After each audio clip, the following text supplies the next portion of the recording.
নাম হাসান আজিজুল হক। বাঙালির জাতীয় জীবনের অর্ধ শতাব্দীর অধিককাল ধরে ঘটে যাওয়া সামাজিক, রাজনৈতিক, অর্থনৈতিক সকল পরিবর্তনকে হাসান আজিজুল হক কথা সাহিত্যের বিষয় করেছেন। জীবন সংগ্রামে লিপ্ত মানুষের গল্পকথা তার গল্প উপন্যাসের প্রধানতম অনুষঙ্গ। এই অসামান্য গদ্যশিল্পী তাঁর সার্বজৈবনিক সাহিত্য চর্চার স্বীকৃতি স্বরূপ সাহিত্য রত্ন উপাধি লাভ করেন। সুপ্রিয় সুধী, শুভ সময়। আজ ৩রা অগ্রহায়ণ ১৪৩০, ৮ই নভেম্বর ২০২৪। কথা সাহিত্যিক হাসান আজিজুল হক স্মরণে বাংলা একাডেমি আয়োজিত সেমিনারে সকলকে সাদর আমন্ত্রণ জানাচ্ছি। অনুষ্ঠানটি বাংলা একাডেমির ফেসবুক পেজেও সরাসরি সম্প্রচার করা হচ্ছে। আজকে আলোচনার বিষয় হাসান আজিজুল হক, দেশভাগের অন্তঃসুরক্ষা। আজকের অনুষ্ঠানে প্রবন্ধ উপস্থাপন করবেন সাংবাদিক ও কথা সাহিত্যিক জনাব এহসান মাহমুদ। আলোচনা করবেন কথা সাহিত্যিক, অনুবাদক জনাব মশিউল আলম ও বাংলা একাডেমির ফেলো কথা সাহিত্যিক জনাব ওয়াসি আহমেদ। অনুষ্ঠানে সভাপতিত্ব করবেন বাংলা একাডেমির মহাপরিচালক অধ্যাপক মোহাম্মদ আজম এবং স্বাগত ভাষণ প্রদান করবেন বাংলা একাডেমির সংস্কৃতি পত্রিকা ও মিলনায়তন বিভাগের পরিচালক ডক্টর সরকার আমিন।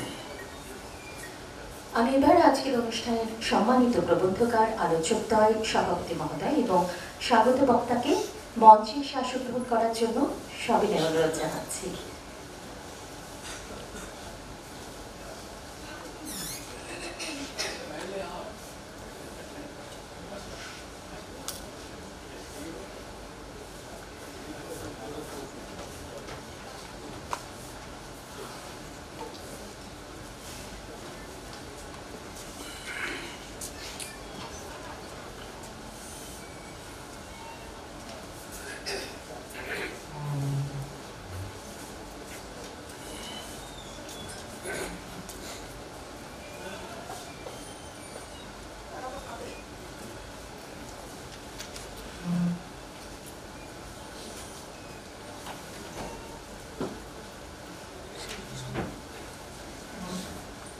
সভাপতি মহোদয়ের অনুমতিক্রমে শুরু করছি মূল আলোচনা অনুষ্ঠান।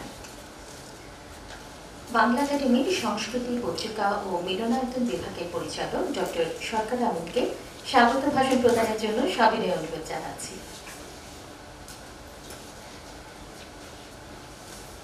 আজকের এই অনুষ্ঠানের সভাপতি বাংলা একাডেমির মহাপরিচালক অধ্যাপক মোহাম্মদ আজম। প্রবন্ধ পাঠ করবেন কথা সাহিত্যিক এহসান মাহমুদ।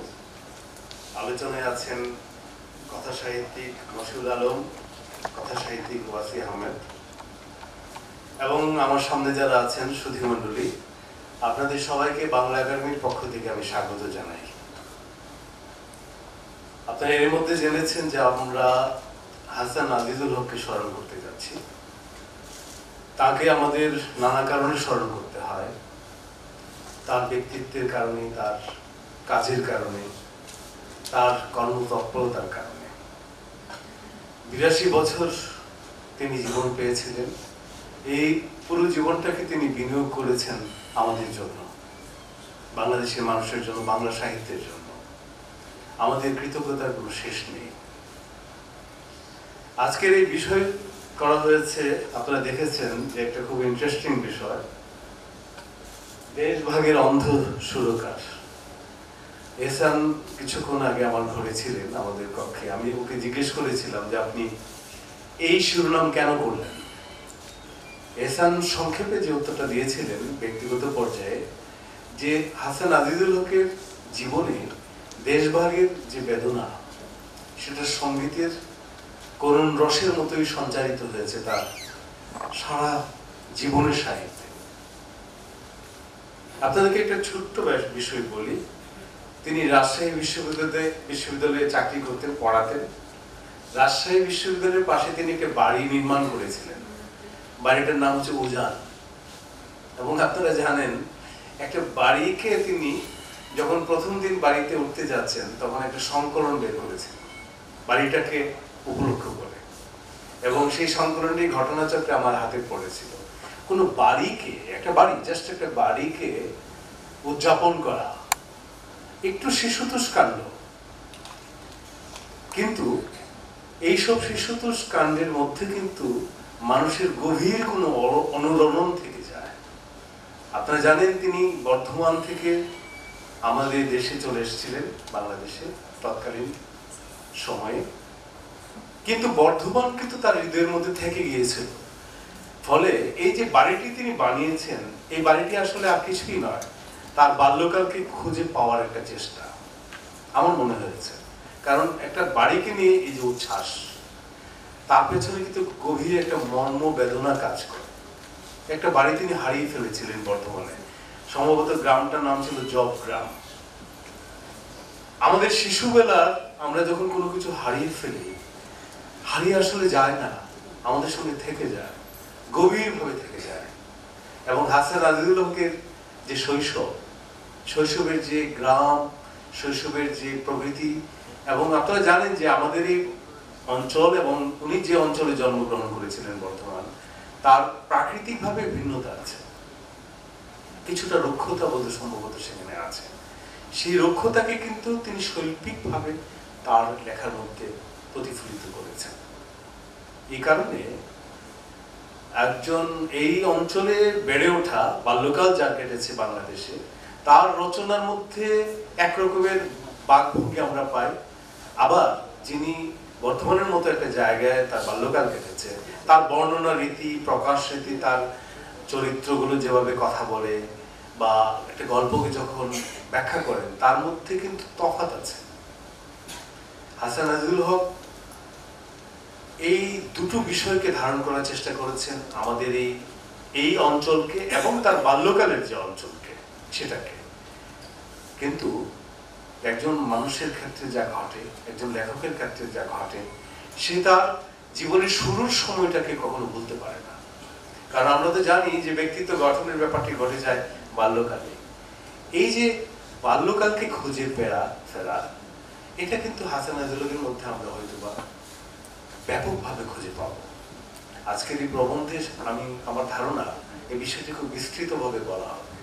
তো আমার কাজ হচ্ছে আপনাদেরকে স্বাগত জানানো, আপনাদেরকে আবারও স্বাগত জানাই। ধন্যবাদ।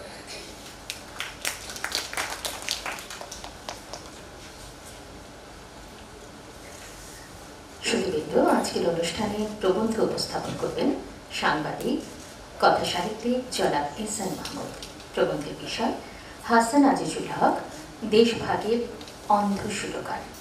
প্রবন্ধকারকে তার প্রবন্ধ উপস্থাপনের জন্য সবিনয় অনুরোধ জানাচ্ছি।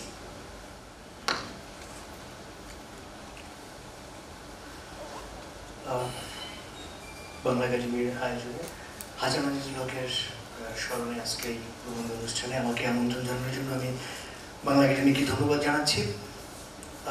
হাসান আজিজুল হককে নিয়ে আমি একটি প্রবন্ধ লিখেছি বটে, প্রবন্ধটি আমি পাঠ করব।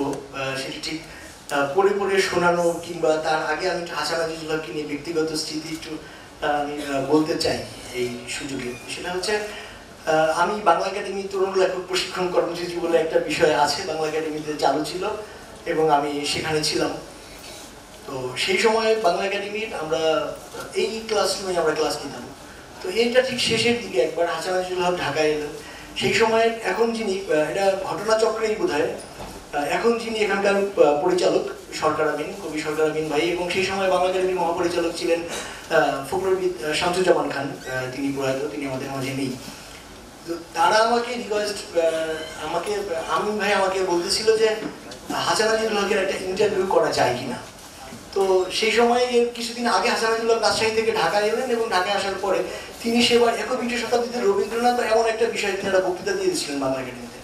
তো এবং হাসান আজিজুল হক তার ঢাকা থেকে রাজশাহী আসার পরে তিনি তার বোনের বাসা জাহানারা নওশীন, তার বোনও লিখতেন, তিনি থাকতেন লালমাটিয়ায়। তো সেখান থেকে আমি লালমাটিয়া থেকে তাকে বাংলা একাডেমি থেকে নিয়ে এসেছিলাম এবং তিনি চলে যাওয়ার দিন আমি তাকে কমলাপুরে পৌঁছে দিয়েছিলাম। এবং এই দোয়েল চত্বরের পাশে এখানে ঢাকা বিশ্ববিদ্যালয়ের একটি আবাসন ব্যবস্থা আছে, রাতে থাকা যায় না, কেউ এলে ঢাকার বাইরে থেকে কেউ এলে সেখানে থাকে তো বিশ্ববিদ্যালয়ের আয়োজনে। তো সেই বাসায় বসে 2 রাতে বসে আমরা একটা দীর্ঘ ইন্টারভিউ নিয়েছিলাম এবং সেই ইন্টারভিউটি উত্তরাধিকারে সেই সময় ছাপা হয়েছিল 2013 সালে সম্ভবত, মানে আজ থেকে 11 বছর আগে। তো 11 বছর পরে আমি আবার হাসান আজিজুল হককে নিয়ে একটি প্রবন্ধ পড়ছি। তো আমি একটি প্রবন্ধ লিখেছি, কিন্তু প্রবন্ধ ঠিক কিভাবে পাঠ করতে হবে, বক্তব্য সেটা হচ্ছে আমার লেখার শিরোনাম হাসান আজিজুল হক দেশভাগের অন্ধ সুরকার। বিষয়টি ধানবান্ধে শিবের গীত মনে হলেও একটি সংবাদ উল্লেখ করতে চাই। আপনারা সেটি খেয়াল করছেন যে কলকাতায় বইমেলায় নেই বাংলাদেশ। অর্থাৎ গত 16ই নভেম্বর 2024 ভারতীয় সংবাদ মাধ্যম টাইমস অফ ইন্ডিয়ায় প্রকাশিত সংবাদে জানা যাচ্ছে ভারতের পশ্চিমবঙ্গের রাজধানী কলকাতায় যে কলকাতা আন্তর্জাতিক বইমেলাটি হয় সেখানে এবার বাংলাদেশ এখন পর্যন্ত সেখানে নাম নেই। এতে করে বইমেলায় বাংলাদেশের স্টল থাকা নিয়ে একটি অনিশ্চয়তা দেখা দিয়েছে। সেই প্রতিবেদনে বলা হয়েছে গত 28 বছরের মধ্যে প্রথমবারের মতো কলকাতা আন্তর্জাতিক বইমেলায় শিডিউলে অংশগ্রহণকারী দেশ হিসেবে বাংলাদেশের উল্লেখ পাওয়া যায়নি। 1996 সালে বাংলাদেশে শেখ হাসিনা সরকার ক্ষমতায় আসার পর ভারতের কলকাতা শহরের বইমেলার প্রতিটি সংস্করণে স্থান পেয়েছিল বাংলাদেশ। আর 1999 সালে তৎকালীন প্রধানমন্ত্রী শেখ হাসিনা নিজে ওই বইমেলায় যোগ দিয়েছিলেন। সেই বছর বাংলাদেশ ছিল কলকাতার ওই বইমেলার থিম কান্ট্রি। কলকাতায় পরবর্তী বইমেলায় অনুষ্ঠিতটি হবে 2025 সালের 28 জানুয়ারি থেকে 9 ফেব্রুয়ারি পর্যন্ত। তবে জায়গা সংকোচনের জন্য নতুন কোনো পাবলিশার্সকে জায়গা দেওয়া হয়নি, সেই হিসাবে বাংলাদেশকে জায়গা দেওয়া হবে না মর্মে আপাতত কলকাতা বইমেলা কর্তৃপক্ষ জানিয়েছে। এখন পর্যন্ত বইমেলায় অংশগ্রহণকারী দেশগুলোর মধ্যে যুক্তরাজ্য, যুক্তরাষ্ট্র, ফ্রান্স, স্পেন, পেরু, ইতালি, আর্জেন্টিনা ও কলম্বিয়ার নাম জানা গেছে। আর ভারতীয় রাজ্য প্রকাশনা সংস্থাগুলোর মধ্যে দিল্লি, উত্তরপ্রদেশ, মধ্যপ্রদেশ, পাঞ্জাব, হরিয়ানা, গুজরাটও সেই বইমেলায় অংশ নেবে। এখানে একটি কথা স্মরণ করা যেতে পারে, ভারত একটি বহু ভাষা ও জনগোষ্ঠীর দেশ। সেই দেশের একটি রাজ্য হচ্ছে পশ্চিমবঙ্গ। সেখানকার শহর কলকাতায় বাংলা ভাষাভাষী জনগোষ্ঠীরাই সাধারণত সংখ্যাগরিষ্ঠ আমরা জানি। স্বাভাবিকভাবেই কলকাতার বইমেলায় বাংলাদেশের বা বাংলা ভাষার বইয়ের প্রকাশক ও লেখকদের অংশগ্রহণ একটি বাড়তি মনোযোগ তৈরি করে। আমরা এটা অতীতে দেখে এসেছি। বাংলাদেশি লেখকদের বই কলকাতায় পাঠকপ্রিয় হওয়ার খবরও আমাদের জানা আছে। বইমেলার মতো আপাত নিরীহ একটি বিষয়কে এই কারণে উল্লেখ করতে হলো যাতে দেশভাগের মতো একটি গুরুত্বপূর্ণ রাজনৈতিক সিদ্ধান্তের ফলে সৃষ্ট জটিলতা অনুধাবনে আমাদের কিছুটা সহজ হয়। বিষয়টা কান টানলে মাথা আসবে না বলে বরং বলা ভালো যে মাথা টানলে কান সঙ্গে থাকবেই। বাংলাদেশ ভারত সম্পর্কের ধারাবাহিকতা এতদিন প্রচারিত ছিল সেটা হলো যে বাংলাদেশের সাথে বাংলাদেশ ভারতের অভিন্ন বন্ধু আত্মার সম্পর্ক এরকম।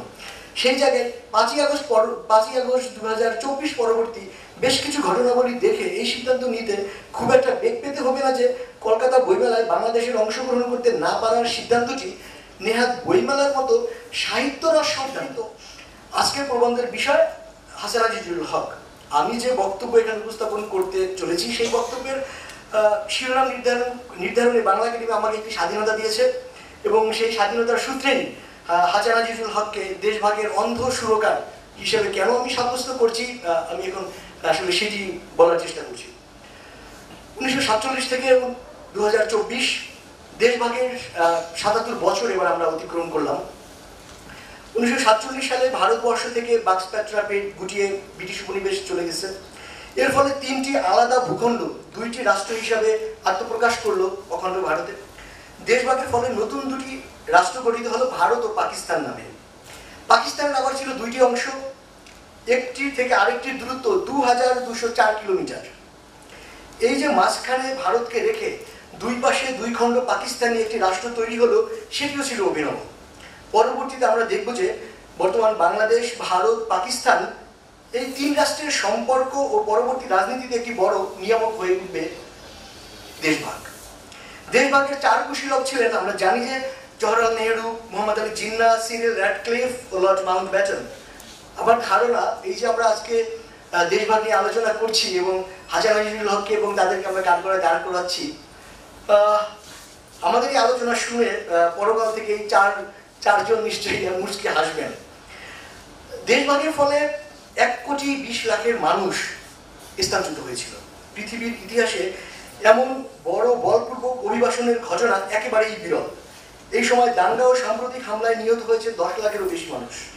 আমরা বর্তমানে যারা বাংলাদেশের নাগরিক তারা অবশ্য সম্প্রতি আরেকটি বড় ধরনের বলপূর্বক অভিবাসনের ঘটনা আমরা লক্ষ্য করেছি, সেটি হচ্ছে রোহিঙ্গা ইস্যুতে। মিয়ানমার থেকে বিতাড়িত রোহিঙ্গারা বাংলাদেশে কেন ঠাঁই পেল সেটা কতটা মানবিক আর কতটা বাংলাদেশের দুর্বল পররাষ্ট্রনীতি আপাতত সেই বিতর্কে আমরা যেতে চাচ্ছি না বা যাচ্ছি না। এখন সেই আলোচনা থেকে সেটা দূরে রাখতে চাই। 47-এর দেশভাগের ফলে আমাদের আজকের আলোচ্য লেখক হাসান আজিজুল হক এবং তার পরিবার ভারত ছেড়ে পাকিস্তানে এসেছিলেন। হাসান আজিজুল হক 1939 সালের 2 ফেব্রুয়ারি বর্তমান ভারতের পশ্চিমবঙ্গের বর্ধমান জেলার জবগ্রাম নামক একটি গ্রামে জন্মগ্রহণ করেন। জীবনের অধিকাংশ সময় তিনি বাংলাদেশের রাজশাহীতেই ছিলেন এবং মৃত্যু অবধি তিনি সেখানেই ছিলেন। 1954 সালে জবগ্রাম মহারানী কাশী রশি উচ্চ বিদ্যালয় থেকে তিনি ম্যাট্রিকুলেশন এবং 1956 সালে বাংলাদেশের খুলনার দৌলতপুরের বজলাল কলেজ থেকে তিনি উচ্চ মাধ্যমিক পাশ করেছিলেন। 1958 সালে রাজশাহী সরকারি কলেজ থেকে দর্শনের সম্মান সহ স্নাতক। 1960 সালে তিনি রাজশাহী বিশ্ববিদ্যালয় থেকে স্নাতকোত্তর ডিগ্রি লাভ করেন। মানে আমি এই তথ্যগুলো এই জন্য বললাম, তিনি কখন বেড়ে উঠেছেন কিংবা কখন তিনি বাংলাদেশে এসেছেন, মানে তৎকালীন পাকিস্তানে, সেটা যাতে একটু আমাদের মাথায় থাকে সামনের আলোচনাটা শোনার জন্য। 1960 সালে সিকান্দার আবু জাফর সম্পাদিত সমকাল পত্রিকায় শকুন শিরোনামে তার একটি গল্প প্রকাশিত হয়েছিল এবং এই 1973 সালে তিনি রাজশাহী বিশ্ববিদ্যালয়ে দর্শন বিভাগে শিক্ষকতা হিসেবে যোগ দেন এবং এই বিশ্ববিদ্যালয়ে 2004 সালে তিনি টানা 31 বছর শিক্ষা অধ্যাপনা করার পরে তিনি অবসরে যান এবং তার এ পর্যন্ত প্রকাশিত, আমরা যদি তার বইগুলোর দিকে তাকাই, তার সাহিত্যকর্মগুলোর দিকে, 10টি গ্রন্থে মোট 72টি গল্প, 2টি উপন্যাস, 2টি অসমাপ্ত উপন্যাস, 2টি নভেলা বা উপন্যাসিকা, যেটা ছোট আমি বলতে চাই যে সেজন্য নভেলা বললাম, 4 খণ্ডের স্মৃতিকথা, 2টি কিশোর সাহিত্য এবং 2টি অনুবাদ গ্রন্থ এবং সক্রেটিসের জীবনী গ্রন্থ করেছেন এবং বেশ কিছু কবিতা তিনি লিখেছেন এবং কয়েকটি কবিতা তিনি অনুবাদও করেছেন এবং তার 12টি প্রবন্ধ গ্রন্থ আছে। এই প্রবন্ধের সংখ্যা প্রায় 250টির মতো, কাছাকাছি 250 প্রায় কাছাকাছি। এই নিয়ে টোটাল গোটা হচ্ছে কি হাসান আজিজুল হকের দীর্ঘ 6 দশকের লেখক জীবন। 2021 সালের 15 নভেম্বরে তিনি তার দৈহিক মৃত্যু ঘটে এবং হাসান আজিজুল হক 2021 সালের 15 নভেম্বর যখন মারা যান তিনি তখন 82 বছরের, একটু আগে আপনি ভাই বলে গেলেন, তিনি 82 বছরের একজন পরিণত মানুষ এবং একজন পরিণত লেখকও। তাই হাসান আজিজুল হককে বিচার করতে হলে লেখকের অকাল প্রয়াণ হয়েছে বলে যে সরল মাপকাঠি আমাদের সাহিত্য সমালোচকরা সাধারণত করে থাকেন, এখানে আমরা সেটি ব্যবহার করতে পারছি না, সেজন্য আমি গ্রহণকারী হিসেবে আমি দুঃখিত। হাসান আজিজুল হকের লেখার বিষয় আশয় নিয়ে বহুমুখী একটি আলোচনা হয়তো দাঁড় করানো যাবে, কিন্তু তাতে কোনো পথের দিশা পাওয়া যাবে কিনা আপাতত সেই সহজ প্রশ্নের উত্তরের দিকে আমি বরং ফিরে আসি। আলোচনার গতিমুখ ঠিক করার জন্য শুরুতে উল্লেখ করেছি দেশভাগের অন্ধ সুরকার হিসাবে আমি হাসান আজিজুল হককে। এই সুরকার আমাদের দেশভাগের ফলে মানবিক ও সামাজিক যে বিপর্যয় তৈরি হয়েছে প্রায় গোটা জীবন ধরে তিনি তা লিখে গেছেন। তার লেখায় দেশভাগের আগেকার যে রাঢ়বঙ্গের দেখা পাওয়া যায় তার পরের বাংলার ঠিক ততখানি দেখা মেলে না। তাই স্বাভাবিকভাবেই হাসানের লেখায় বাংলাদেশ অতটা মুখ্য হয়ে উঠতে পারেনি। অর্থাৎ এই যে বাংলাদেশ, এই বাংলাদেশ হাসান আজিজুল হকের লেখায় অনুপস্থিত ছিল বলে আমার মনে হয়েছে। 47-এর দেশভাগের পরে পূর্ব বাংলায় যারা উদ্বাস্তু হয়ে এসেছিলেন তাদের মধ্যে ডক্টর মোহাম্মদ শহীদুল্লাহ, ডক্টর কুদরত খোদা আনিসুজ্জামান, হায়াত মাহমুদ, বদরুদ্দিন উমর, শওকত ওসমান, করিম শরাফি, মাহমুদুল হক, কায়েস আহমেদ, এস ওয়াজেদ আলী প্রমুখের নাম এই মুহূর্তে আমরা উল্লেখ করতে পারি। এদের মধ্যে কারো কারো লেখায় দেশভাগের স্মৃতি কিংবা প্রভাব এসেছে, কিন্তু তা সামগ্রিকভাবে সমগ্র লেখক সত্তাকে কেবল একদিকে ধাবিত করে নিয়ে যাবে, এটা কেবল হাসান আজিজুল হকের ক্ষেত্রেই ঘটেছে। যেমন হাসান আজিজুল হকের গোটা লেখক জীবন দেশতে ভাগের যে করুণ সুরে তিনি লিখে গিয়েছেন। আবার দেশভাগের মতো রাজনৈতিক ভাগ্য বদলের মতো ঘটনাকে তিনি দাঁড় করিয়ে দিয়েছেন ব্যক্তির সংকটের বিপরীতে। এখানে হিন্দু মুসলমানের বিরোধের সূচনা ঠিক কবে থেকে শুরু হয়েছিল তা হাসানের গোটা জীবনের প্রায় সব লেখা পড়লেও কোনো ধারণা পাওয়া যাবে না। হাসানের যে সীমাবদ্ধতা এটা তার একার ছিল না। আমরা আরো অনেক শিক্ষিত বাঙালিদের মধ্যেই একই সমস্যা দেখি এবং একই সমস্যায় তারা জর্জরিত ছিলেন। এই প্রশ্নের উত্তর খুঁজে পেতে আমরা বরং কাজী আব্দুল ওদুদের সহায়তা নিতে পারি।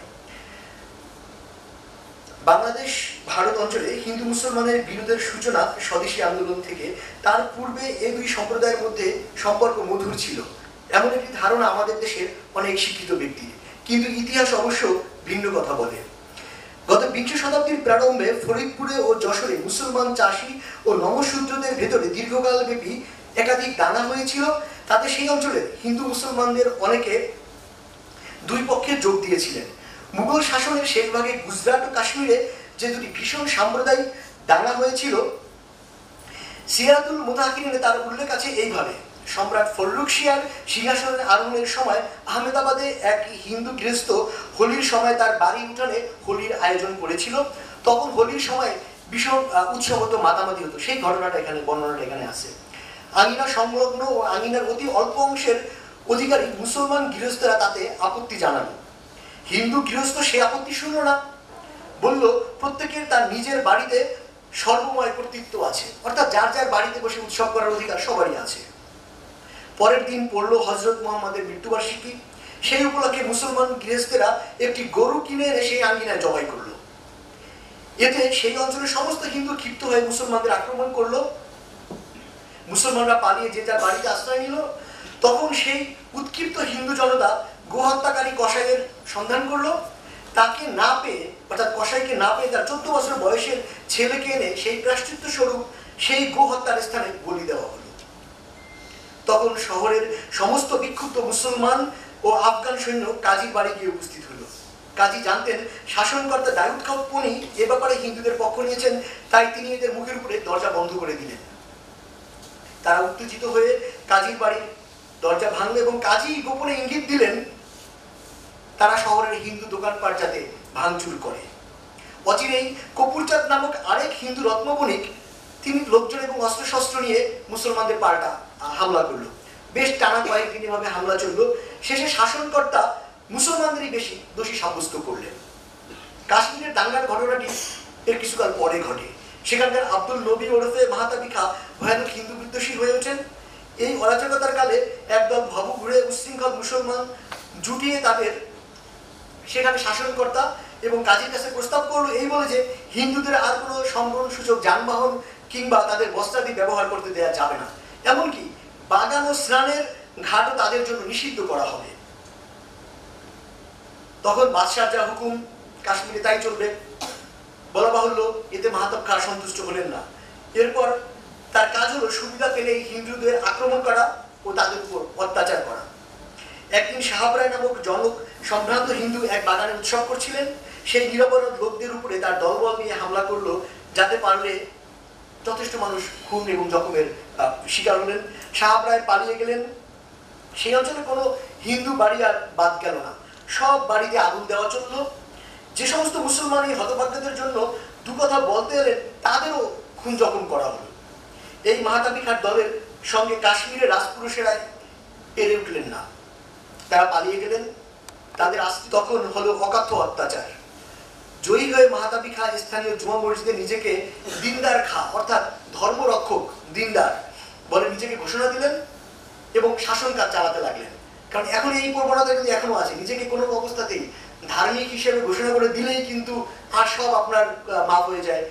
নিজেকে একবার ধার্মিক প্রমাণ করা গেলেই আর সবকিছু আপনার জন্য তখন কোনো বাধা হয়ে দাঁড়ায় না আর কি। সেই কথাটা এখানে আমরা উল্লেখ করছি।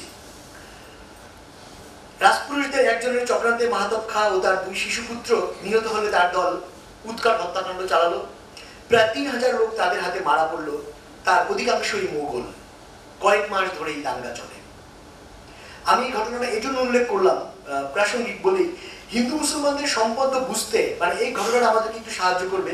বিশেষ করে বর্তমান বাংলাদেশের কুমিল্লা, ব্রাহ্মণবাড়িয়া, নাসিরনগর, বরিশাল, ঠাকুরগাঁও, পঞ্চগড়ে আমরা যখন সম্প্রতি সাম্প্রদায়িক সহিংসতার ঘটনাগুলো দেখেছি এবং সেখানে যেভাবে উস্কানি দেওয়া হয়েছে, সেই ঘটনার সঙ্গে এবং সেই শতবর্ষ পূর্বের ঘটনাগুলো প্রায় মিল পাওয়া যায় আর কি।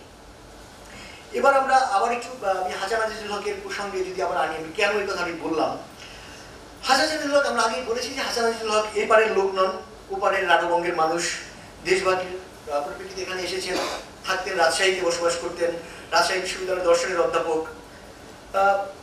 এখানে একটা ব্যাপার হচ্ছে কি যে 50 এবং 60-এর দশকে যে ব্যাপারটা ছিল, এখন ব্যাপারটা এই বিশ্বায়নের যুগে কিছুটা কমে এসেছে। সেটা হচ্ছে 50 এবং 60-এর দশক এবং 70 পর্যন্ত এই ব্যাপারটা ছিল কেন্দ্র এবং প্রান্তের একটি টানাটানি।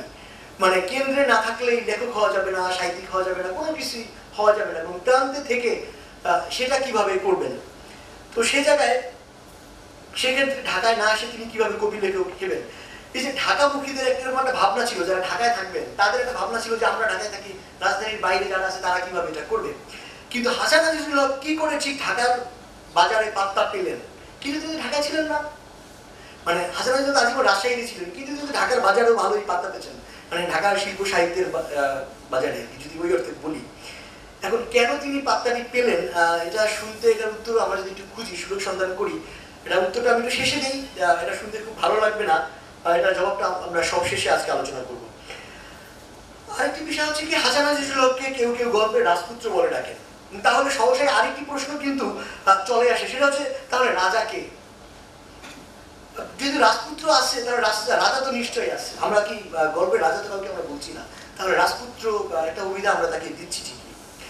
হাসান কেমন গল্প নির্মাণ করতেন তার দুটি নমুনা এখানে হাজির করা যায়। পাঠকের বুকের ভিতর কামনা ও ঈর্ষার হালকা বয়ে যায়, যেমন তার মন তার সংকিনী গল্পে হামিদার ভয় জাগানিয়া উঠতি, আজ যেচি আমি সোয়ামীর বাড়ি, তোর ছেলে রইল আমার পেটে, খানিকটা শোধ দিলুম। এই যে হামিদার উচ্চারণ, তোর ছেলে রইল পেটে, খানিকটা শোধ দিলুম, এর তুল্য ঈর্ষা আর কে জাগাতে পেরেছে? মানে ব্যক্তির সংকোচ, আমি একটু সেদিকে একটু এবার যদি ইঙ্গিত দিই।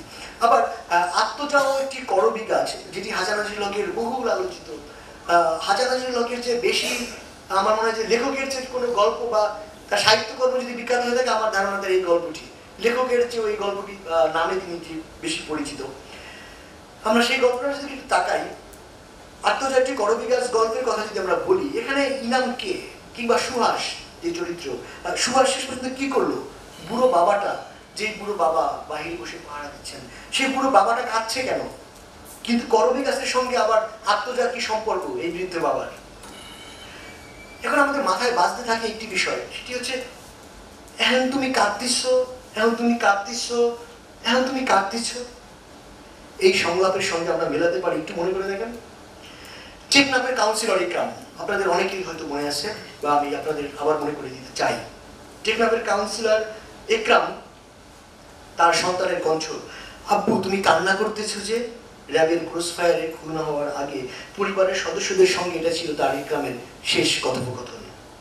আত্মজাও একটি করবি গাছ গল্প পাঠের অভিজ্ঞতা এবং টেকনাফের কাউন্সিলরের এইভাবে অন্তিম পরিণতির ঘটনা আমাদের সাহিত্য ও জীবনের এক নির্মম মিল খুঁজে পেতে সহায়তা করে বইকি। হাসান আজিজুল হক লেখক হিসেবে মনোযোগ পেলেন ঠিক কোন কারণে? তাহলে একটি অচেনা অঞ্চলের ভাষা, তার গল্পের ভেতর যে চিন্তার বীজ, এটাই না আরো অন্য কিছু? মানে কেন তিনি ঠিক আমাদের এখানে লেখক হিসেবে সমাদৃত হলেন? তার গল্প উপন্যাসকে আটকে রাখলো না নির্দিষ্ট কোনো সময়ের সীমায়, তিনি হয়ে উঠলেন বাংলা গল্পের ধ্রুপদী নির্মাতা। কিন্তু দীর্ঘ কলবরে উপন্যাসে এসে সেটি যেন হয়ে গেল উজানে নৌকা চালানোর মতো। যে হাসান আজিজুল হককে একটু আগে আমরা বলেছি যে গল্পের যুবরাজ, গল্পের রাজপুত্র, কিন্তু তার উপন্যাসে আসেন, আমি সেদিকে এবার একটু বলতে চাই। দেশ হারানোর দগদগে ক্ষত, এটা হয়তো সহজে মিলিয়ে যায় না। দেশ হচ্ছে কি মানুষের জন্মদাগ, আমাদের প্রত্যেকের এই মনের জন্মদাগ থাকে, আমরা কোথা থেকে এসেছি, আমাদের রুট। হাসান আজিজুল হকের তেমনটা ছিল, এটা আমাদের প্রত্যেকেরই আছে। এবার হাসান আজিজুল হকের সেই অভিজ্ঞতা হয়তো বিভীষিকাময় ছিল, এটা আমাদের আত্মজীবনী বিভিন্ন লেখায় পাই, এবং আগুন পাখিতেও আমরা পাই এই সমস্ত ইঙ্গিত। গল্পের শেষ অনুচ্ছেদে এসে আমরা জানতে পারছি যে মৃত শিশু দেখতে গায়ের সবাই এলেও আসেনি শুধু কাদু শেখের বিধবা বোন। কেন এলো না? রাতের অন্ধকারে জমির উদ্দিনের সঙ্গে তিনি কি করছিলেন? মৃত সন্তানটা কি ওরই? গল্প শেষ হয়ে কিন্তু শেষ হয় না। কাদু শেখের বিধবা বোনের জন্য আমাদের মায়া জন্মায়, ভাবনার অনেকগুলো দুয়ার কিন্তু এখানে তিনি খুলে দিয়ে যান হাসান। রাঢ় অঞ্চল থেকে পূর্ব বাংলার নদ নদী জলাভূমিতে তিনি এসেছেন, কাটাতারের অন্য পারে রেখে এলেন সমস্ত স্বপ্ন, কল্পনা, স্মৃতি। পূর্ব বাংলাকে ঘিরে শুরু হলো তার আরেকটি স্বপ্নযাত্রা। কিন্তু স্মৃতি কি সহজে মরে? স্মৃতি তো মরে না, আমরা জানি। ইতিহাসের দিশেহারা, মাটিহারা অসংখ্য মানুষের কান্না, তাই আমাদের হাসান আজিজুল হকের যখন আমরা তার নামহীন গোত্রহীন পড়ি, তখন আমরা সেটা টের পাই। কবি শঙ্খ ঘোষের কবিতার মতো তাই আমরাও সেখানে উচ্চারণ করতে পারি, তারপর সমস্ত পথ একটাও কোনো কথা না বলে আমরা হাঁটতে থাকি, হেঁটে যেতে থাকি এক দেশ থেকে অন্য দেশে।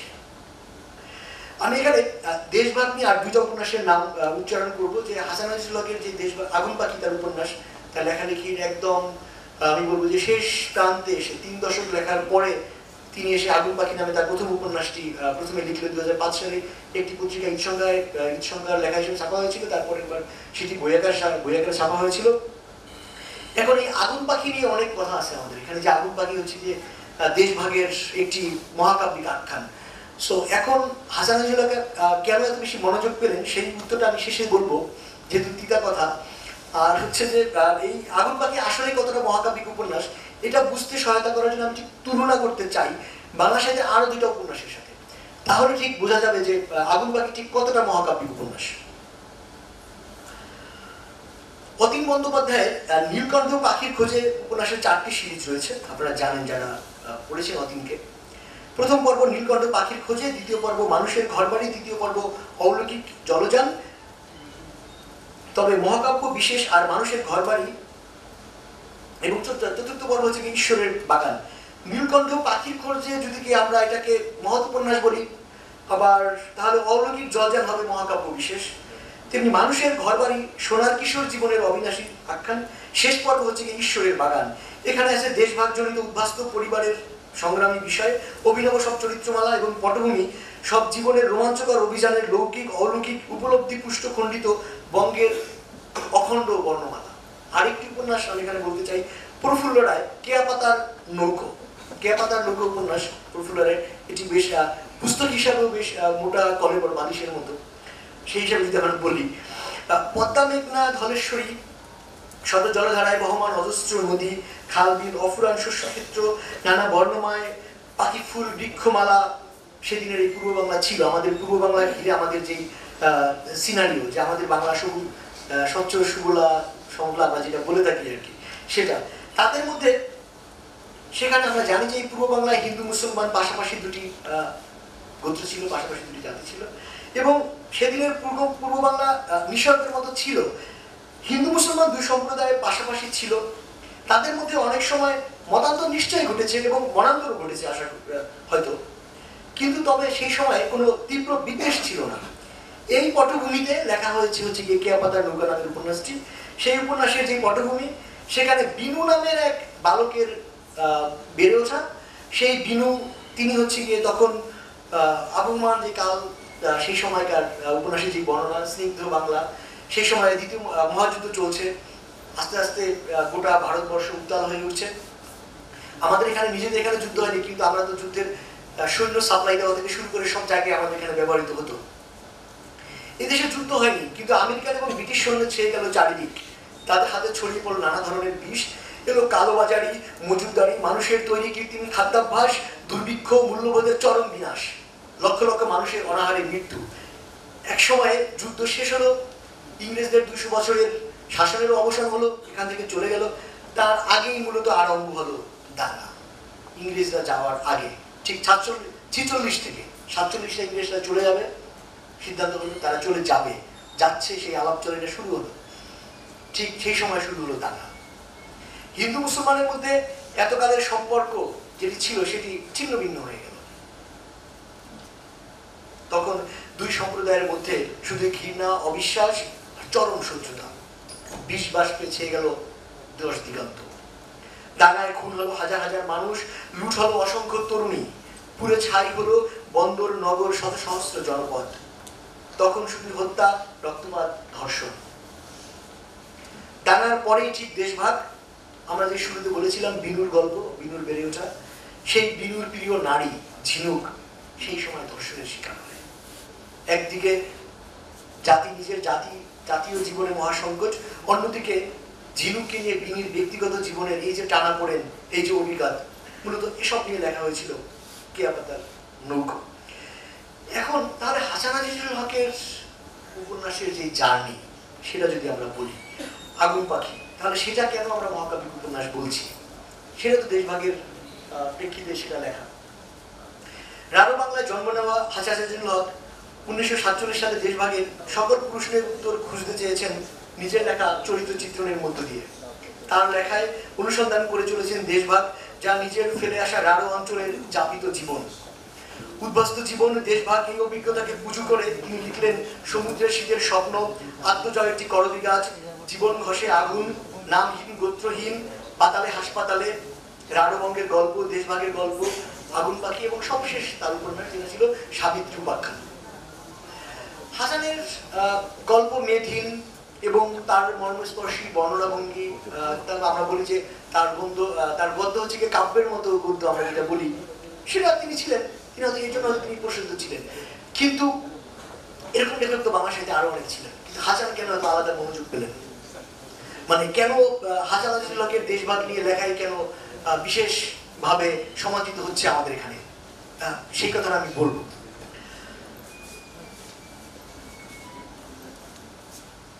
আমরা আবার একটু যদি পেছনে ফিরে তাকাই, আত্মজয় একটি করবী কাজ। আমরা জানি যে সেখানে তিনি দেশভাগের ছিন্ন ভিন্ন জীবন যা মানুষকে জীর্ণ শীর্ণ করে তোলে, এরকম একটা গল্প তিনি লিখেছেন। ইনাম ফেকু আর সুভাষ নাপিতের জীবনের একটি নির্দয় অভিজ্ঞতা। আবার আগুন পাখি উপন্যাসের সংলাপে আমরা কিন্তু শুনতে পাই একই দেশ, একই রকম মানুষ, একই রকম কথা, শুধু ধর্ম আলাদা। সেই লেগে একটি দেশ একটানা যেতে যেতে একটি জায়গা থেকে আলাদা আরেকটু দেশ হয়ে যাবে, আরেকটি দেশ হয়ে গেল। এ কি কোনোদিন হয়? এক লাগোয়া মাটি, এদিকে একটা আম গাছ, এদিকে একটা তাল গাছ, তার দুটো আলাদা দেশ হয়ে গেল। কই ওখানটায় আসমান তো দুরকম লয়। অর্থাৎ দেশভাগের পরে কাঁটাতারের পড়লো, কিন্তু কাঁটাতারের ওই পারের আকাশ এবং এপারের আকাশ তো একই আছে। এখানে আবার আমরা আকাশ এই হাসান আজিজুল্লাহকে পাই, মানে বর্ডার মানে আমরা যারা বলি সীমান্ত, যারা হচ্ছে গিয়ে বর্ডারলেস ওয়ার্ল্ড চাচ্ছেন, এরকম একজন মানে বিশ্ব নাগরিক হিসেবে আমরা এখানকে আমরা হাসানকে দেখতে পাই। শুধুমাত্র রাজনৈতিক সিদ্ধান্তের কারণে দেশত্যাগের ফলে সাধারণ জনগণের মধ্যে হতাশা ও হাহাকার নেমে আসে। এইসব হাহাকারের সব গল্প আমরা জানতে পারি না, জানা হয়ে উঠেও না। হাসান আজিজুল্লাহকে আক্ষেপ, চারা গাছ এক জায়গায় থেকে আরেক গাছ জায়গায় লাগাইলে হয়, এক দেশ থেকে আরেক দেশ লাগাইলেও বোধহয় বাঁচে, কিন্তু গাছ বুড়িয়ে গেলে কিছুতেই ভিন মাটিতে বাঁচে না। অর্থাৎ এই প্র্যাকটিক্যাল অভিজ্ঞতা আমাদের সবারই হয়তো আছে। ছোট গাছ আমরা যখন বর্ষার মৌসুমে গাছ লাগাই, গাছ রোপণের উৎকৃষ্ট সময়, তখন গাছের চারা ছোট থাকে এবং সেই গাছ বাজার থেকে কিনে বা নার্সারি থেকে নিয়ে আমরা লাগাই, রোপণ করি, এবং সেই গাছটি যখন বড় হয়ে যায়, ডালপালা ফুল ফল দেওয়া শুরু করে, সুবাস ছড়ানো শুরু করে, সেই সময় গাছ যদি উঠিয়ে অন্য জায়গায় নেন, সেই গাছ কিন্তু আর বাঁচে না। এখানে তেমনি হাসান আজিজুল্লাহ যখন উন্মূল নিজের দেশ ছেড়ে যখন এপার বাংলা যখন তিনি চলে আসছেন, তখন তিনি ইতিমধ্যে তিনি তার সেখানকার ম্যাট্রিকুলেশন পরীক্ষা শেষ করেছেন। ইতিমধ্যে তার সেখানে বেশি বেড়ে ওঠা শৈশব, কৈশোর এবং বয়সন্ধিকাল তিনি সেখানে পার করেছেন। সেই সময়ের স্মৃতি, তিনি রাঢ় বাংলার স্মৃতি এসে তিনি তখন খুলনায় চলে আসলেন, দৌলতপুরে। হাসান আজিজুল্লাহ বড় বোন আগেই দৌলতপুরে এখানে চলে এসেছিলেন বোনের সুবাদে, বোনের ওখানে বিয়ে হয়েছিল, বোনের সেই সুবাদে তিনি এসে খুলনায় তার পরিবার পরবর্তীতে এসেছিল, তিনি সেখানে পরবর্তীতে খুলনা দৌলতপুরে পড়াশোনা করেছেন। সো এই যে রাঢ় বাংলার স্মৃতি, সেখান থেকে এবারে চলে আসার স্মৃতি, তিনি সেটা কি করে ভুলবেন? সেজন্য বলছি যে যদি শৈশবে চলে আসতাম তাহলে হয়তো এত কিছু মনে থাকতো না, এত কিছু স্মৃতি থাকতো না। এখানে সেই কথা এখানে বলা হচ্ছে। এই যে উদ্বাস্তু হয়ে যাওয়া কিংবা শরণার্থী, এই বিষয়টা যে এখনকার যদি তাকাই, আমি আমার আলোচনার শুরুর দিকে যেটা আমরা বলেছিলাম যে আমাদের রোহিঙ্গা সমস্যার কথা, এখন আমরা যদি আবার চিন্তা করি, যখন সিরিয়ার শরণার্থীদের জন্য জার্মানির উন্মুক্ত বর্ডার দেখি, যখন মায়ানমারের রোহিঙ্গাদের নিয়েও সহানুভূতির ঝড় দেখি, তখন আমরা হয়তো ভুলে যাচ্ছি পৃথিবীর ইতিহাসে সবচেয়ে বড় ট্র্যাজেডিক, সবচেয়ে মর্মান্তিক অভিবাসনের যে ইতিবৃত্তকে তাকে। এক্ষেত্রে হাসান আজিজুল্লাহ যে সাহিত্যকর্ম রচনা করেছেন তা এখন হালামলে পার্টিশন লিটারেচার হিসাবে একটু অভিধা পাচ্ছে। তা হয়তো পাবে। পার্টিশন লিটারেচার পরে আমাদের চোখ হয়তো সজল হয়ে উঠবে, রুমাল না হোক টিস্যু হাতে আমরা চোখ মুছবো, এটাই কি কেবল সাহিত্য পাঠের উদ্দেশ্য? সাহিত্য পড়বো, চোখ মুছবো কিংবা মন ভারী হইতাম? অনেকটি বই আপনি পড়লেন, বই পড়তে পড়তে আমাদের তো মন ভারী হয়ে গেল, চোখ সজল হয়ে উঠলো। মানে সাহিত্য কি আমাদেরকে শুধু এই এক নিজের দিকে নিমগ্ন করে রাখবে এটাই, না সাহিত্যের অন্য কোনো রাজনৈতিক উদ্দেশ্যও আছে? আমি একটু সেদিকে একটু বলতে চাই। হাসান আজিজুল্লাহ আমি শেষ করে ফেলবো। হাসান আজিজুল্লাহের বিষয়ে শেষ যে কথাটি বলতে চাই, সেই গল্পটি আমি হাসান আজিজুল্লাহের কাছ থেকে মূলত শুনেছিলাম। সেটি হচ্ছে গিন্নি শকুনের গল্প। গিন্নি শকুন এটা অনেকটা হচ্ছে রানী মৌমাছির মতো। মৌমাছির চাকে একটি রানী মৌমাছি থাকে এবং সেই রানী মৌমাছি হচ্ছে রানী নির্দেশে সবকিছু চলে আর কি, ঘরের কর্তার মতো। যেমনটা হচ্ছে কি ধরেন বাংলাদেশের কিছুদিন আগে যে রানী ছিলেন সেই রানীর মতো হতে পারে, আপনারা বলতে পারেন যে রানী যা করবে সব জায়গায় একই নিয়মে চলবে। তো এই যে গিন্নি শকুনের উদাহরণটা আমি যদি আবার একটু দিতে চাই, আপনি ধরেন একটা নদীতে একটি মরা গরু পড়ে আছে, সেই মরা গরুটি পড়ে আছে, নদীতে ভেসে যাচ্ছে। নদী তীরে একটি শিমুল গাছ, আপনি দৃশ্যটা কল্পনা করেন, সেই শিমুল গাছে এক ঝাঁক শকুন বসে আছে, ঘররৌদ্র দুপুর। তো এখন শকুনের পালেরা কি করবে? শকুনদের পালনদের উচিত তো গিয়ে ওই গরুটাকে ঠোকরে ঠোকরে মাংস খাওয়া, কারণ এটা তাদের জন্য সুস্বাদু, লোভনীয়, উপাদেয় খাবার। শকুনদের জন্য মৃত গরু এরকম তো সহসা মিলে না। কিন্তু কোনো শকুন হচ্ছে গিয়ে কোনো একটি গরু দিকে ঠোকর দিচ্ছে না, তারা তাদের ধারালো তীক্ষ্ণ ঠোঁট নিয়ে অপেক্ষা করে বসে আছে। কিন্তু তারা কেউ হচ্ছে গিয়ে গরুটা ঠোকর দিতে যাচ্ছে না। কেন যাচ্ছে না? কারণ অনুমোদন পায়নি। অনুমোদন কে দিবে? গিন্নি শকুন অনুমোদন দিবে। একটা পর্যায়ে গিন্নি শকুন চোখ মেলে তাকালো, গিন্নি শকুন গিয়ে মরা যে মৃত গরু পড়ে আছে সেই গরুতে ঠোকর দিলেন। তারপর হচ্ছে গিয়ে গিন্নি শকুন পারমিট করলেন, অনুমোদন করলেন, হ্যাঁ এই মাংস এখন ভক্ষণ করা যাবে। তো তখন পালে পালে গিয়ে সবাই খাওয়া শুরু করলো। এই হচ্ছে গিয়ে গিন্নি শকুনের ব্যাপার। তো এইটা আমি এই জন্য বললাম, আমাদের এই বাংলাদেশে এটা সব কালে কালেই চলে আসছে। সেটা হচ্ছে গিন্নি শকুনের অনুমোদন ছাড়া, গিন্নি শকুনের পারমিট ছাড়া এখানে কেউ লেখক হতে পারেন না, এখানে কেউ সাহিত্যিক কবি হতে পারেন না, নাট্যকার হতে পারেন না, ভালো অভিনেতা হতে পারেন না, এমনকি রাজনীতিবিদ হতে পারেন না, এমনকি গিন্নি শকুনের মধ্যে ছাড়া আপনি রেল স্টেশনের মজুরও হতে পারেন না। মানে গিন্নি শকুনের আপনার লাগবে। আপনি ধরেন বেশার দালাল হবেন, আপনার লাইনে দাঁড়াবেন, একটা মেয়ে গিয়ে লাইনে দাঁড়াবে মানে আপনার বুঝেন তো লাইনে দাঁড়াবে, তিনি সেটাও পারবে না, সেখানে একজনের অনুমোদন লাগবে। এটা হচ্ছে গিন্নি শকুন। এখন তাহলে গিন্নি শকুন কারা? আমাদের বাংলাদেশের জাতীয় জীবনে এই গিন্নি শকুন কারা সেটা আপনাদেরকে আগে বুঝতে হবে। আমি সেটা একটু বলি। 47-এর দেশভাগের পর আমাদের এই অঞ্চলে বিশেষ করে বাংলা শিল্প সাহিত্যের কেবলা ছিল ভারতের পশ্চিমবঙ্গমুখী। এই ধারা 50, 60, 70 অব্দি দশক পর্যন্ত অটুট ছিল। 80 এবং 90-এ যখন এই দেশে স্বৈরাচার বিরোধী আন্দোলন শুরু হলো, বিশেষ করে 80-র শেষ থেকে 90-এর শুরু, সেই সময়ে বাংলাদেশের সামাজিক রাজনৈতিক নানা রকম সংগ্রাম শুরু হলো, আন্দোলন নানা দেখতে। এবং স্বাধীন বাংলাদেশের পরে 71-এর পর থেকে 90 পর্যন্ত সময় বাংলাদেশের নাগরিকদের অপেক্ষা করতে হয়েছে যে নিজেদের কোনো রাজনৈতিক চিন্তাকে মানে ঐক্যবদ্ধ করতে এবং তাদের সম্মিলিত রাজনৈতিক ইচ্ছাটা কি সেটা বুঝতে তাদের 90 পর্যন্ত অপেক্ষা করতে হয়েছিল। সেই জন্য 90 সালে এর সাথে সরানো গিয়েছিল। এর পরের ফ্যাসিবাদ বা পরের রাজনৈতিক আন্দোলন সংগ্রাম সেটা অবশ্য ভিন্ন, কিন্তু সম্পর্কযুক্ত। সেটা পরে বলছি যে গিন্নি শকুনের পারমিট লাগবে কিনা এবং গিন্নি শকুন কেন গুরুত্বপূর্ণ। এবং আমাদের আজকের হাসান আজিজুল হক, আমি যাকে বললাম দেশভাগের অন্ধ সুরকার, তাকে আমি কেন অন্ধ সুরকার বললাম, এবং এই গিন্নি শকুন দিয়ে আমি কেন এখানে হাসান আজিজুল হক প্রসঙ্গে আমি কেন গিন্নি শকুনের কথাই বললাম। হাসান আজিজুল হকের যখন উত্থান, তখন এখানকার সাহিত্য সংস্কৃতির মোড়লগণ থাকতেন ক্যালকাটায়। কলকাতা না, কিন্তু ক্যালকাটা। আপনি দেখবেন তারা উচ্চারণ করে বলবে ক্যালকাটা, মানে আমার একটা এলিট, মানে ক্যালকাটা বলতে হবে, কলকাতা বলা যাবে না বা কলকাতা বলা যাবে না, ক্যালকাটা বলবে। সেখানকার গিন্নি শকুন ঠোকর দিলেই কেবল জানতে উঠবে। হাসান আজিজুল হক দেশভাগের ফলে ছিটকে পড়া একজন হিসেবে এখানে সমাদৃত হয়েছেন কিনা সেটা আমাদের এখন বিবেচনা করতে হবে। বিশেষ করে সেই সময়ে যারা উদ্বাস্ত ছিলেন, বাংলাদেশে আরো যারা কথা সাহিত্য চর্চা করেছিলেন, তাদের সাহিত্য কেমন ছিল।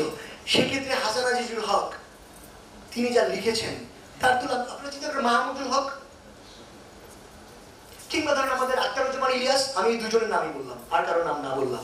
এবং হাসান আজিজুল হকের আগুন পাখি যে কতটা মহাকাব্যিক সেটা বোঝার জন্য আরো দুইটা ওপার বাংলার দুজনের উপন্যাসে আমি নাম বললাম। একটা অতীন বন্দ্যোপাধ্যায়ের অতীন বন্দ্যোপাধ্যায়, আর একটা হচ্ছে প্রফুল্ল রায়ের, এই দুজনের নাম। তাদের দুজনের যে উপন্যাস আপনারা সেটা দেখেন। তো সেক্ষেত্রে হাসান আজিজুল হক কেন আলাদা সমৃদ্ধ হলেন।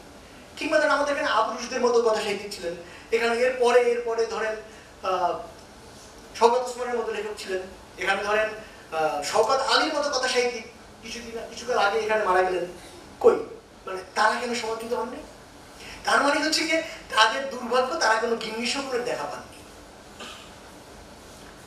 আমি আজকে গিন্নি শকুনের যে উদাহরণটা এখানে দিলাম, এটা মূলত আমি সেই জন্য হাসান আজিজুল হক দেশভাগের ফলে ছিটকে পড়া একজন হিসেবে কেবল গিন্নি শকুনের ঠোকরে যে সমাজ হয়েছেন তা পুরোপুরি বললে এটা আমরা একটু বাড়িয়ে বলা হবে। একজন প্রবন্ধকার হিসেবে লেখক হিসেবে আমি সেটা করতে চাই না, কিন্তু এটা আমাদের বিবেচনায় রাখতে হবে। সবাইকে ধন্যবাদ। হাসান আজিজুল হক দেশভাগের অন্ধ সুরকার শীর্ষক প্রবন্ধ শুনলেন। প্রবন্ধ উপস্থাপন করলেন জনাব এহসান মাহমুদ। এবার আলোচনা। প্রথমেই বাংলা একাডেমির ফেলো কথা সাহিত্যিক জনাব ওয়াসি আহমেদকে আলোচনা করার জন্য সবিনয় অনুরোধ জানাচ্ছি।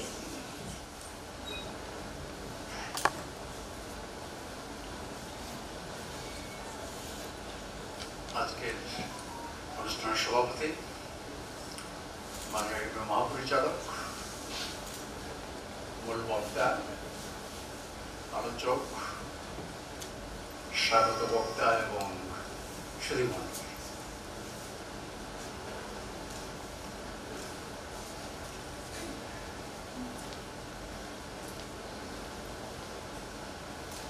আজকের অনুষ্ঠানটা আসলে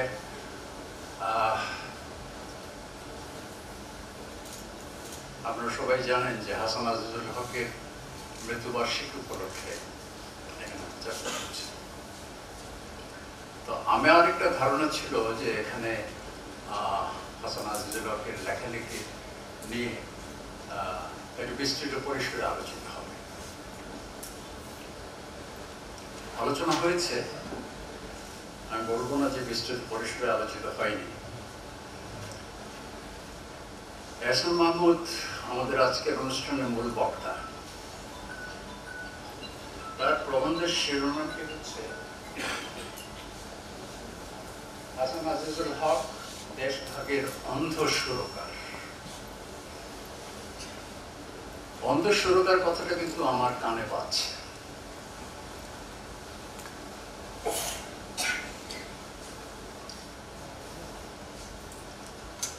আমি বলবো না যে এর মধ্যে ব্যঙ্গ মিশিয়ে আছে, এর মধ্যে শ্লেষ মিশিয়ে আছে, কিন্তু এটার মধ্যে একটা তির্যক ব্যঞ্জনা যে রয়েছে, এটা কিন্তু আমি অন্তত শেয়ার করতে পারছি না।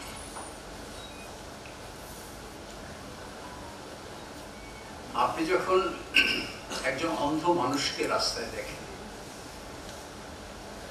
শারীরিকভাবে দৃষ্টি প্রতিবন্ধী, তার প্রতি আপনার মনোভাব হয় স্বাভাবিকভাবে মানবিক দৃষ্টিভঙ্গি থেকে আপনি তাকে দেখেন।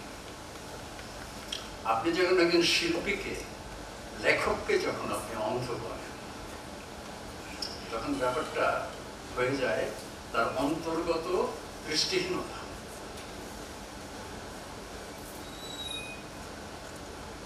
তার মানে হচ্ছে বাছ বিচারহীনভাবে যুক্তিহীনতার মুখাপেক্ষী কোন মানুষ। এবং এটা যখন একজন লেখকের ক্ষেত্রে হয়, শিল্পীর ক্ষেত্রে হয়, আমার কাছে এটা খুব খটকা লাগে। আজকে এখানে লেগেছে। এহসান মাহমুদ অনেকগুলো প্রসঙ্গের অবতারণা এখানে করেছে, সুন্দরভাবেই করেছে। আমার মনে হয় এত বেশি প্রসঙ্গের অবতারণা না করলেও হতো। যেমন 47 পূর্ব অনেক আগে, ধরুন 19 শতকের, 19বিংশ শতকের, 1800 শতকের সেই সময় হিন্দু মুসলমান সম্পর্ক, এ নিয়ে একটা বিশাল উদ্ধৃতি দিয়েছেন কাজী আব্দুল্লাহ ওদুদের। এটি আমার কাছে, আমরা এরকম ঘটনা জানি, এবং ব্যাপারটা শুধু মার দাঙ্গার মধ্যে তো ছিল না, সাম্প্রদায়িক অসম্প্রীতির যে ব্যাপারটা ছিল, এটা কিন্তু মারামারি কাটাকাটির মধ্যে ছিল না। ব্যাপারটা মারামারি কাটাকাটি তো ছিলই, সেই সাথে অন্য যে বিষয়টি ছিল সেটা হচ্ছে হেজিমনি, সেটা হচ্ছে আধিপত্য। সেই আধিপত্য গ্রামীণ চাষা ভূষা ভাগ চাষিরা যেরকম সেই আধিপত্যের ভিকটিম, তেমনি মধ্যবিত্ত শিক্ষিত হতে চাওয়া বাঙালি মুসলমানের উপরে আধিপত্য। ফলে সেই সাথে যোগ হয়েছিল আপনার ঔপনিবেশিক শাসনের বিভাজন রীতি। এখন অন্য আরেকটি প্রসঙ্গ যেটি আমার কাছে এটিও একটু বিসদৃশ্য মনে হচ্ছে, আমি জানি না আপনাদের কেমন লেগেছে, মজা পেয়েছেন নাকি এটি আমার মতো একটু অন্যভাবে নিচ্ছেন, সেটি হচ্ছে যেটাকে ইয়াসির মাহমুদ বলছেন গিন্নি শকুন। হাসান আজিজুল হক গিন্নি শকুনদের পৃষ্ঠপোষকতায় খ্যাতি পেয়েছেন, আমিও তো সেটা বিশ্বাস করি না। আমি এই প্রসঙ্গে পরে আসছি, আরো একটা দুটো বিষয় আছে যেগুলো আমি পরে আসবো। আমি শুরুতে একটু ব্যক্তিগত ঘটনা বলি। হাসান আজিজুল হকের সাথে আমার সম্পর্ক আমি যখন কলেজে পড়ি তখন থেকে একটু ইচড়ে পাকা ছিলাম, সেই জন্য কলেজে থাকা অবস্থাতেই সেই সময় উনি তখন দৌলতপুর কলেজে পড়ান। আমরা একটা পত্রিকা বের করতাম, সেই সূত্রে যোগাযোগ। চাক্ষুষ তাকে দেখি যখন, তখন গ্রন্থকেন্দ্র, জাতীয় গ্রন্থকেন্দ্র তখন পল্টনে, পুরনো পল্টনে ছিল। তো সেখানে আমার স্পষ্ট মনে আছে, আসলে কৈশোরিক বা ছোটবেলার অনেক ঘটনা খুব স্পষ্টভাবে মনে থাকে। সেখানে দুটি বইয়ের, তখন তো আর মোড়ক উন্মোচনের মতো ঘটনা ঘটতো না, তখন ছিল এটা কি বলবো, মানে প্রকাশনা আর সংক্রান্ত একটা ব্যাপার। কারা উদ্যোক্তা ছিলেন সেটা আমার মনে নেই। তো দুটি বই ছিল, একটি ছিল হাসান আজিজুল হকের জীবন খুশি আগুন, আর আরেকটি বই ছিল রাহাত খানের অনিশ্চিত লোকালয়। এবং আমার মনে আছে সেই অনুষ্ঠানে সভাপতিত্ব করেছিলেন শওকত আলী, আমাদের শ্রদ্ধাভাজন সাহিত্যিক। হাসান আজিজুল হকের বই নিয়ে আলোচনা করেছিল আমাদেরই আরেক ইচড়ে পাকা বন্ধু, যে আমাদের যে অনেক অগ্রসর ছিল চিন্তা ভাবনায়, লেখাপড়ায়। আমরা সবে বিশ্ববিদ্যালয়ে উঠেছি, সেই খান মোহাম্মদ ফারাবি, সে আলোচনা করেছিল জীবন খুশি আগুন নিয়ে। এবং আলী মনোয়ার, তিনি হচ্ছেন আলী রিয়াজের বড় ভাই, আলী আনোয়ারের ছোট ভাই। আলী মনোয়ার আলোচনা করেছিলেন অনিশ্চিত লোকালয়। তো সেই সময় এই ঘটনা এই জন্য বললাম, সেই সময় আমি তাকে সামনাসামনি দেখি এবং খুব অবাক লাগে যে আমরা এত ছোট, 17 বছর বয়স হয় কি হয়নি, আর উনি এত বড় লেখক, এত বিষয়ে আলোচনা করছে। তো এরপরে যেটা হয়েছে যে আমি জানি না কেন হাসান আজিজ, মানে সেই সময়ে যারা লিখত তাদের লেখা তো পড়তামই, এবং এই যে বললাম একটু ইচড়ে পাকা ছিলাম, সেই জন্য আমাদের অনেক লেখালেখি সামনে চলে এসেছিল।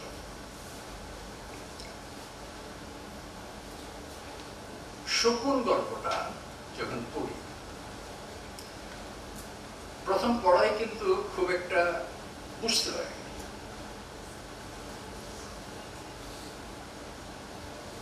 এটা হয়, এবং এই যে পাঠান্তরের কারণে পাঠক যে নতুন ভাবে জেগে ওঠে, এই ঘটনাটা খুবই, আমার নিজের বেলায় আমি দেখেছি এটা খুব প্রবল ভাবে এটা বিরাজ করেছে বিভিন্ন সময়।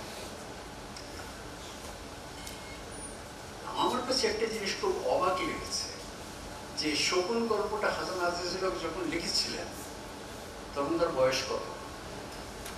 39 সালে জন্ম, আর গল্পটা লিখেছিলেন 60 সালে, 21 বছর। তিনি আমাকে বলেছিলেন তার এক সহপাঠী, আমি নামটা ভুলে গেছি কি প্রসঙ্গে তিনি তার নাম উল্লেখ করে বলেছিলেন, এটা তো ওর এক্সারসাইজ খাতায় লেখা, এক সন্ধ্যাবেলা বসে ওর এক্সারসাইজ খাতায় লেখা। সে অন্য প্রশ্ন।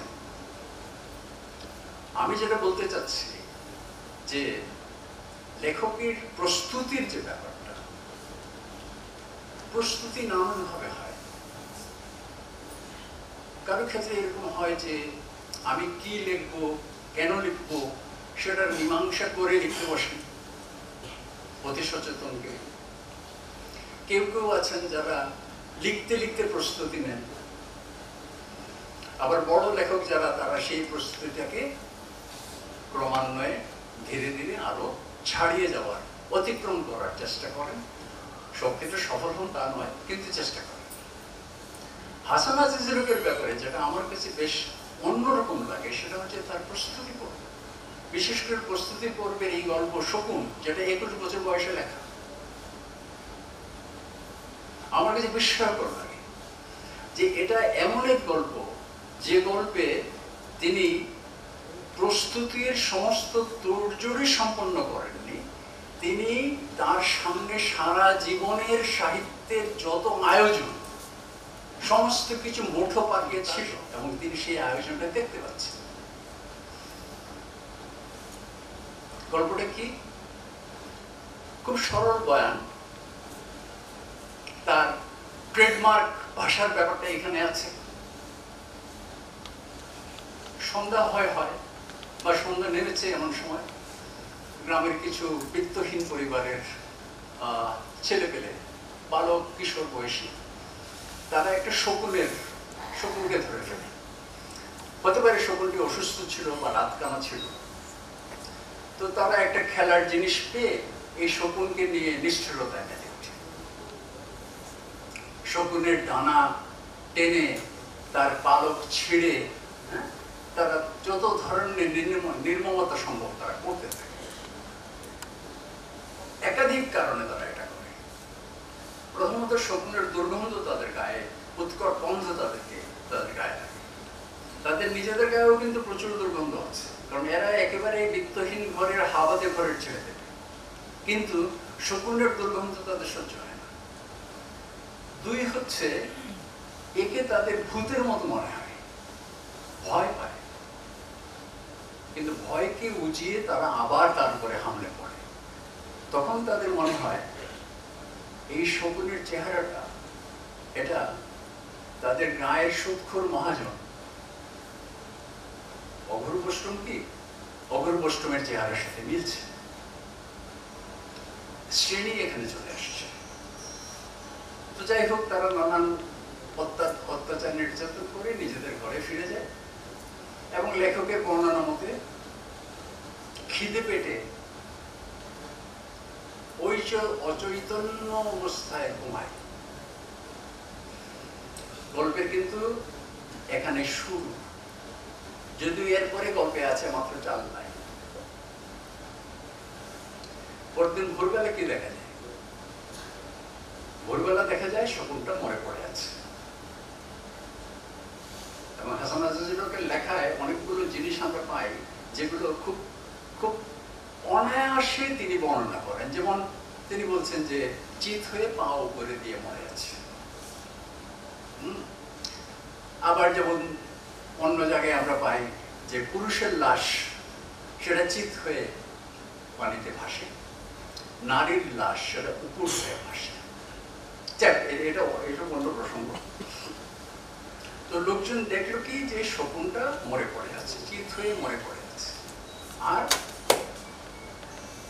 অন্য যে দৃশ্য সেটি হচ্ছে আরো শকুন নামছে।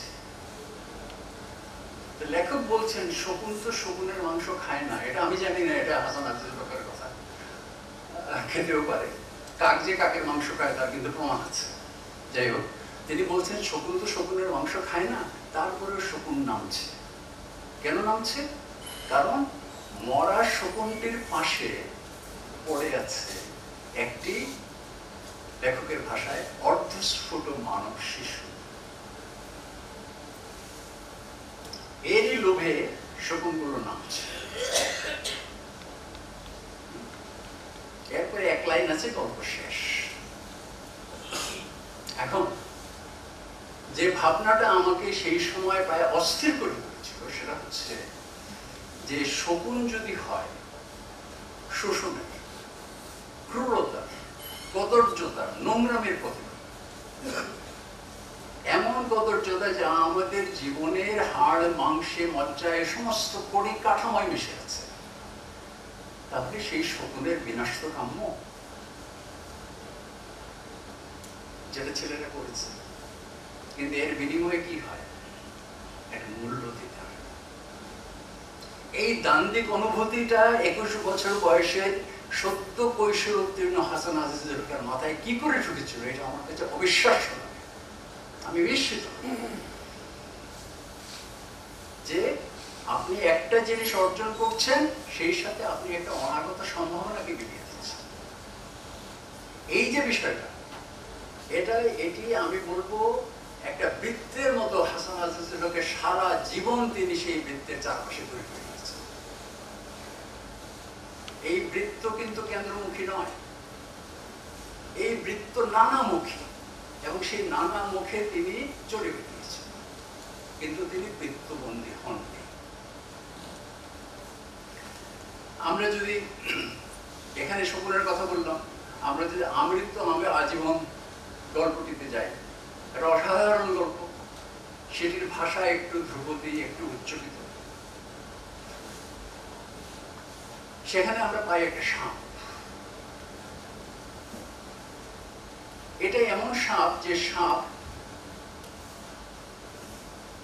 ভয়ের একটা হিংস্রতার অনুভূতি ছড়ায়, আবার তার ফনার যে সৌন্দর্য সেটা আবার এক ধরনের মোহ জাগে।